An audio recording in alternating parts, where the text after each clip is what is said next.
Hai guys, so bersama aku SW Carol dalam rancangan Belakang Pentas by Hear Me Out TV. Dan so sekarang ni bersama dengan aku adalah Ruden.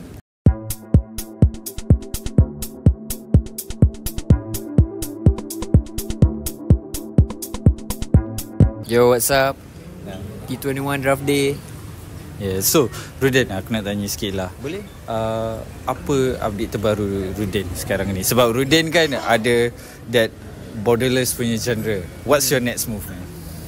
Next move aku nak try experiment some new genre for me lah, at least. And then next year kita akan aku akan bagi satu lagi album, R&B punya album, disulam dengan single-single lah. Itu je lah plan so far sekarang ni. So aku nak tanya juga, adakah Ruden dah design oleh 2021 punya management juga? Yes sir. So kau punya expectation untuk tahun depan lah, kau berada projek album lagi ke? Kau ada tengah record album ke apa ke? So far aku rasa sekarang ni is just the matter of masuk studio, buat lagu, susun apa semua tu maybe next year kot. But the vision is there lah, untuk aku. Yeah. So macam kau Adin, antara salah satu rapper yang aku look up tu, dan antara first yang dekat dalam Malaysia yang cross that border, yang menunjukkan yang aku sebagai rapper aku boleh buat, kalau aku nak buat pop punk pun aku boleh buat. Yeah. Dan bila orang cakap macam tu dekat kau, apakah perasaan kau dan kau rasa bangga tak kau macam tu? I mean like aku appreciate lah sebab that's a identity kan. Orang kenal aku sebagai orang yang ada identity. So kalau macam kalau rap macam ni, siapa? Ruden. So okay lah, kalau korang tahu, appreciate lah.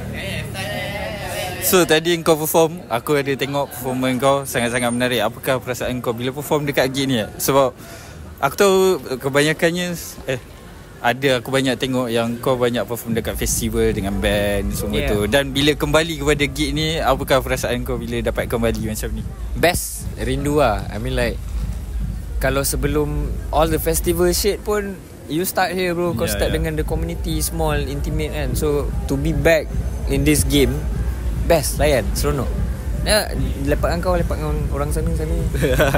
Ramai Ruden lepak lah. Kalau kau tengok, kalau kau datang sini, kau dah nampak Ruden macam IB ke tau. So ada sedikit kata-kata untuk peminat kau. Keep on supporting. Siapa yang support aku, kau actually aku notice je kan. But maybe sometime macam tak ada time, tak ada ruang nak show love. Tapi kat event-event macam ni lah, kita jumpa, lepak, borak. Kalau nak reach out, nak approach, go ahead. Kita boleh borak-borak kan. COD boleh lagi, COD boleh. Cashless on delivery. Okay, so itu saja Ruden guys. HMO TV. HMO apa? Belakang apa? Belakang Pentas. Okay, thank you guys.